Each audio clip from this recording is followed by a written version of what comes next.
Olá, turma. Sou Francisco Abreu. Nós iremos dar início à nossa disciplina de redes industriais, no curso de técnico em mecatrônica. Então, nessa aula, nós iremos falar um pouquinho sobre uma introdução sobre redes, sua importância. Iremos falar também sobre redes de computadores, algumas características que norteiam a rede de computadores, a classificação das redes, topologia, o tipo de rede, barramento, se ele é ponto a ponto, difusão, os protocolos de comunicação e o modelo de referência que normatiza os principais dispositivos de redes no mercado, que é o modelo de referência OSI. Então, como se pode observar na figura, nós temos em uma solução de automação, nós temos vários dispositivos. Temos dispositivos de entrada, de saída, dispositivos físicos, temos a parte dos drives, os controladores, as interfaces homem-máquina, as nossas famosas IHM, o sistema de supervisão. Todos esses meios, esses equipamentos, eles devem se comunicar para poder a característica de controle ser bem sucedida. Sendo assim, o que vai dar essa possibilidade de interligação entre esses dispositivos são as redes industriais. Então, as redes industriais, ela tem essa função de dar possibilidade do sistema de controle atuar e também de dar possibilidade dos sistemas de supervisão e diagnóstico conseguir cumprir o seu papel bem determinado. No passado, os sistemas eles eram tudo ponto a ponto, cabo a cabo. Então, toda vez que eu queria interligar um motor a um controlador, eu precisaria levar um cabo do controlador até o motor e esse controlador geralmente era interligado através de 2 ou 3 ou 4 cabos. Então, existe uma quantidade enorme de cabos e uma dificuldade para interagir com esses sistemas. Sendo assim, as redes industriais vieram para dar esse suporte.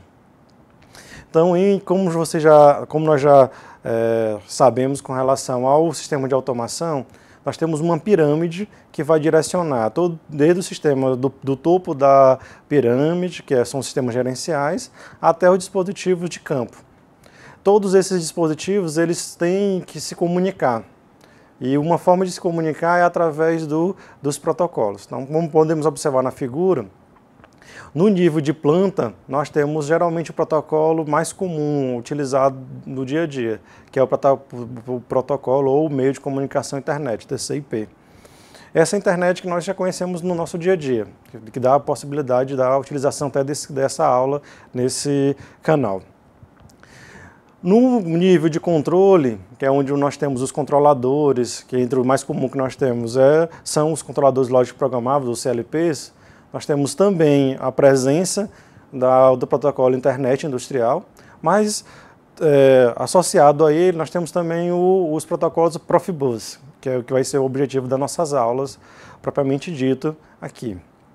Já no chão de fábrica, que é a interligação entre os sensores atuadores e o controlador, nós temos geralmente as redes Fieldbus de barramento de entrada e saídas. Entre eles temos a rede ASE, a Profibus também ela pode entrar nesse sistema. Então nós iremos dar um apanhado nesses principais meios de comunicação da automação industrial. Então, como vocês podem observar na figura, nós temos o quê? Temos vários tipos de redes para cada subsistema. Então, como na vida, nós temos também vários processos. Em automação industrial, nós não temos uma solução única. Às vezes, uma rede que é tão boa no nível gerencial também não é tão boa no nível de campo. Então, você pode observar na figura, nós temos redes protocolo Profibus, internet industrial, entre os sistemas gerenciais. Temos o Profibus DP entre os dispositivos de controle, remotas e CLPs, drives, e temos também uma rede de protocolo, que é o protocolo Profibus PA, entre os dispositivos de controle de processos industriais. Então, nós iremos dar um apanhado ao longo da nossa disciplina nesses dispositivos.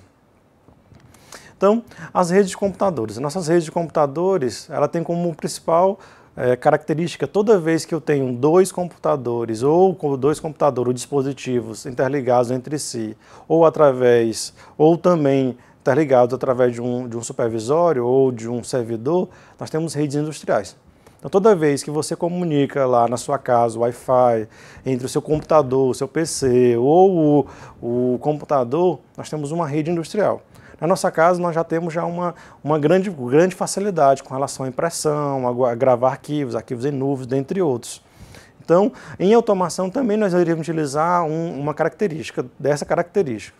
Como na ciência, tudo ele não parte do nada. Então, como nós já tínhamos uma rede de computadores bem sólida, nós iremos utilizar esse mesmo meio para facilitar a compreensão das redes industriais propriamente dito. Então, as redes de computadores elas têm uma classificação muito conhecida. Então, se você pesquisar na internet, você vai encontrar várias subdivisões sobre isso. Mas nós temos algumas subdivisões. Primeiro, nós temos a rede, ela pode ser LAN, que ela é uma rede local.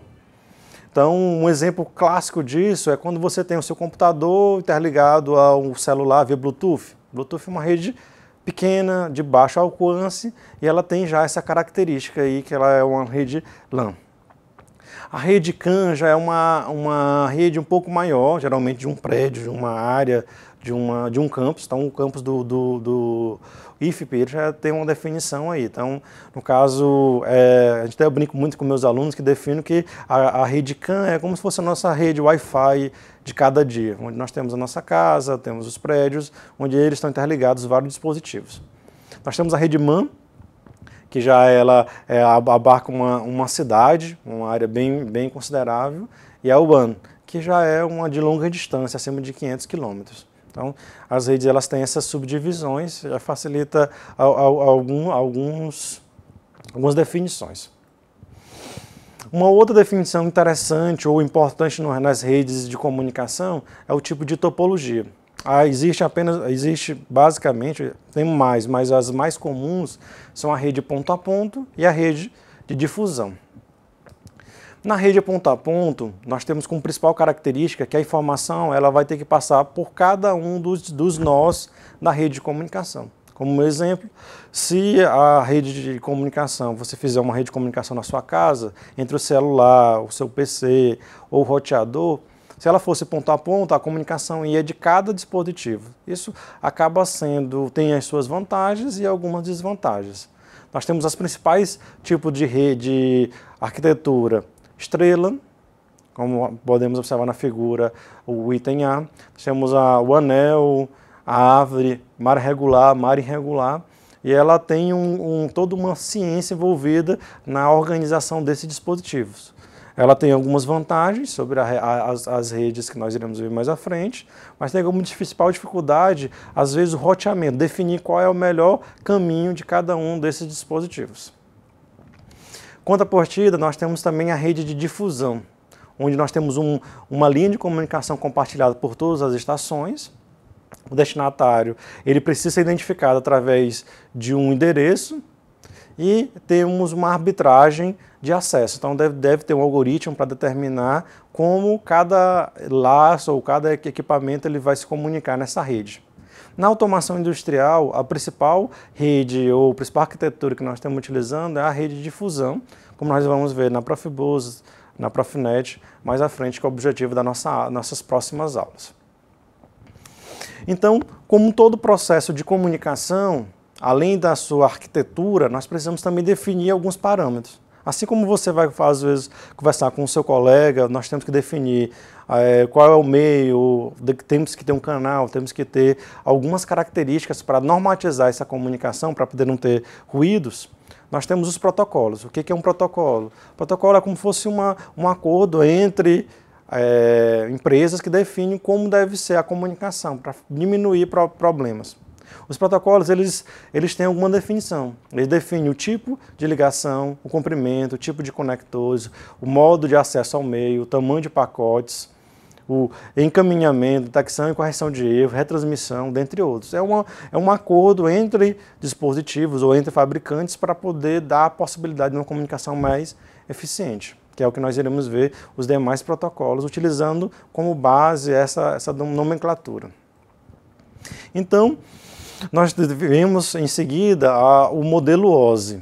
O que é o modelo OSI? É muito conhecido na área de informática ou de redes. ele veio como uma maneira de normatizar. Olha só o grande detalhe. Quando o sistema de automação eles desenvolveram, ou o sistema de redes começou a desenvolver, cada fabricante começou a produzir a sua tecnologia de forma distinta. Então, um fabricante específico construiu uma forma, um protocolo específico de uma forma, outro de outra. Qual é o problema que você pode observar numa situação como essa? Quando eu preciso comunicar ou manutenção, ou fazer algum tipo de reparo, ou mudar de um fabricante para outro. O que acontecia? Se eu tivesse os equipamentos só de um fabricante, eu só poderia comprar dispositivos daquele fabricante. Então, a Sociedade Internacional, a Sociedade OSI Internacional, ele definiu uma regra onde, para protocolos abertos, nós precisaríamos seguir algumas determinações. Então, inicialmente ele veio para normatizar todos os dispositivos de rede e ele surgiu para facilitar a parte de desenvolvimento de novas soluções. Como você pode observar na figura, toda vez que você tem um PC e envia comunicação para o outro PC, um exemplo, quando você está no WhatsApp lá e manda uma informação para o seu colega ou para alguma pessoa, quando você digita aquela informação, você está no aplicativo do usuário.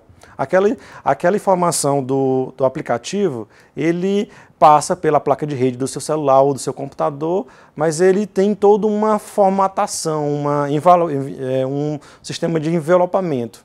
Então ele passa pela rede de aplicação, onde codifica aquela informação do seu para o seu amigo em bits, aí passa por uma camada de apresentação, sessão, define a criptografia. Vocês já viram muito no WhatsApp aí, aquela informação ela é criptografada. Na apresentação ela é criptografada. A sessão, transporte, rede, enlace, até chegar no meio físico que é radiofrequência.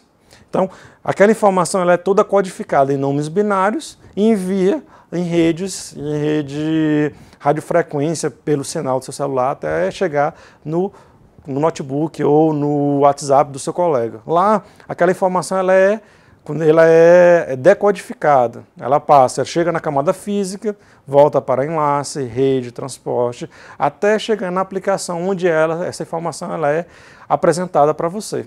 Então, todo dispositivo de rede, ela trabalha dessa forma. Não é que você, ao mandar lá uma informação para o seu crush ou para alguma situação, você bota lá aquela informação, envia, ele não vai aquele código, as letras, ele vai uma informação melhor. Sendo assim, nós temos algumas definições. A camada de aplicação é a mais próxima do usuário. Ela é responsável pela supervisão, pelo controle. Em seguida, aquela informação ela passa para a apresentação, que ela define sobre como o formato que vai ser apresentado. Passa depois para a sessão, onde estabelece como vai ser aquela informação. Em seguida, passa por transporte, controlando o fluxo da informação. Em seguida, vai para a camada de rede, definindo qual é o melhor caminho, o roteamento dessa informação, chegando na última camada, que é a camada física.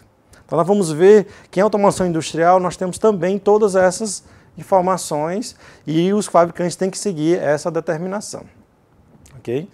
Então, vocês vão ver como podemos utilizar todas essas técnicas para dar possibilidade no nosso sistema de automação industrial. Então, eu espero vocês na nossa próxima videoaula.